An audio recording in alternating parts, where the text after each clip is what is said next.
Alhamdulillah, tunashukuru tulianza mchezo salama tukamaliza salama. Namshukuru Mwenyezi Mungu kwa jambo hilo.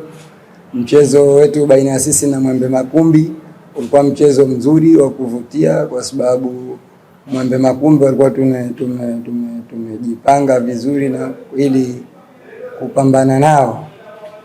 Awali Mwembe Makumbi walikuwa wanaonesha kwamba wao wako vizuri katika sehemu fulani, lakini tulijitahidi kusoma mchezo wao, kuona jinsi gani wanacheza na tukafanya mabadiliko, tukaweza kupata goli.